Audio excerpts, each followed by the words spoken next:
एक पक्ष, एक पहलू मैं ये समझती हूँ, क्योंकि मैं हिजाब की परंपरा के खिलाफ हूँ, ये भी कहती हूँ कि भाई जिसको जो पहनना है, जो जिसकी स्वतंत्रता वो चाहते हैं, हमारा देश इसकी स्वतंत्रता देता है। बट मुख्यमंत्री के पद पर बैठा हुआ व्यक्ति अगर किसी का हिजाब खींच रहा है, उसकी मनोस्थिति क्या है, गरिमा कहाँ है, सम्मान कहाँ है? नहीं, पहली दृष्टि से देखने पर किसी के अंदर भी यही भाव पैदा होता है जो आपके अंदर है, इसमें कहीं कोई डाउट नहीं है।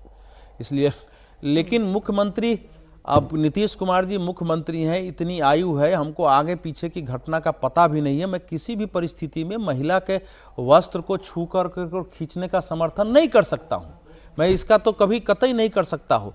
लेकिन शायद अब एक ठीक है, उन्होंने कहा कि अरे तुम पढ़ी लिखी हो, क्या पहनती हो, तुम चेहरा उतार के रखो, बोल भी सकते थे। वो उनका भाव था यही कि सब हम ये जो हम दे रहे हैं आपको, चाहे जो भी प्रमाण पत्र दे रहे हैं, ये तो सब पढ़े लिखे लोगों के लिए है, डॉक्टर हो आप, फलाने हो, क्या पहनती हो, ये वो वही कहना चाह रहे थे। लेकिन अब उनका अपना तरीका है और ये वीडियो बहुत वायरल है, और जितने पार्ट का वायरल है उसके आधार पर कोई भी तर्क उनके पक्ष में नहीं दिया जा सकता है।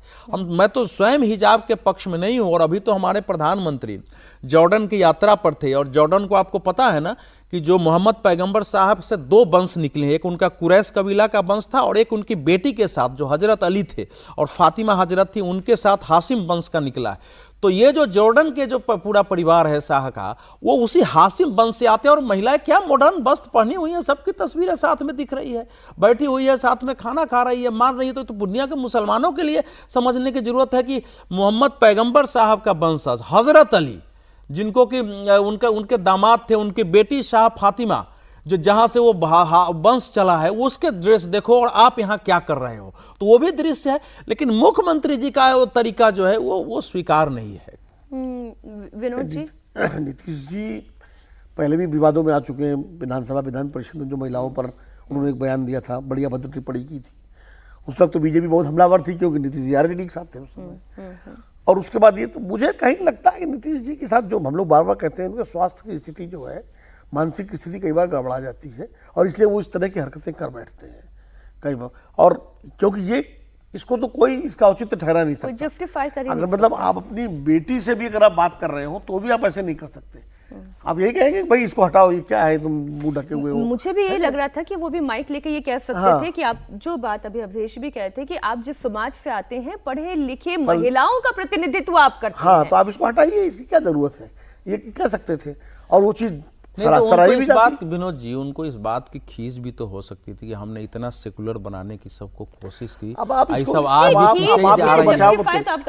वकीलों की तरह बचाव मत करिए। नहीं, इनका टिप्पणी ले रहा हूं, कोई कहीं से जस्टिफाई, बुजुर्ग आदमी है, उनको हम लोग थोड़ा बहुत अगर कर देते हैं तो हम लोग क्या करना चाहिए? बुजुर्ग है, ठीक है, इसलिए और बुजुर्ग के पर्चे देना चाहिए, नहीं करना चाहिए।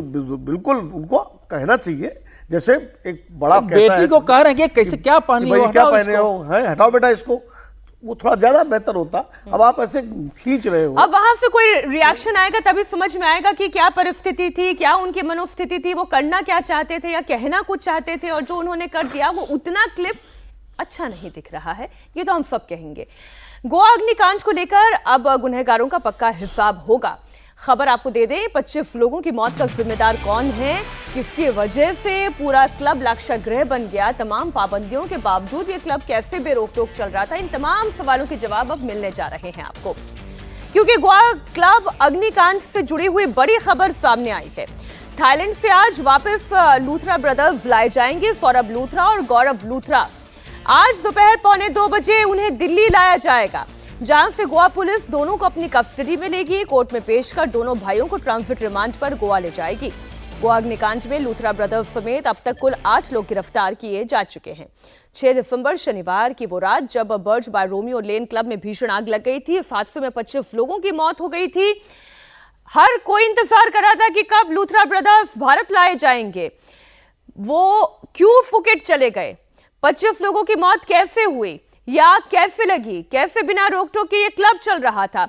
बहुत सारे सवाल इस वक्त विक्टिम फैमिलीज के भी मन में हैं, हमारे भी मन में हैं।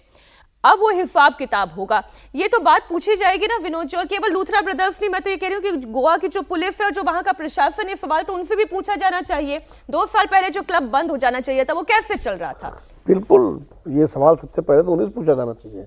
लूथरा ब्रदर्स के खिलाफ तो मुकदमा हो गया, वो तो कटघरे में आ गए, उनको सजा मिलेगी मिलेगी।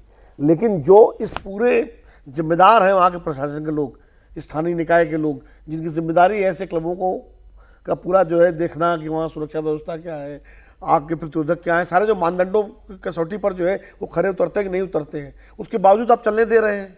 और गोवा के बाद भुवनेश्वर में भी इसी तरह घटना हुई है, वहाँ भी एक क्लब में आग लगी है। लकीली सुबह दोपहर के टाइम में वो आग लगी तो उस वक्त वहां पर कोई था हाँ नहीं, वरना वहां भी बड़ा हादसा हो जाता। ऐसा हादसा हो सकता था। तो ये प्रशिक्षित है पूरी व्यवस्था पर कि इस तरह के हादसे उपहार कांड से शुरू करिए आप, सबसे बड़ा दिल्ली को दहला देने सबसे वाला, बड़ा। और गोवा क्लब तक इतने हादसे हो चुके हैं।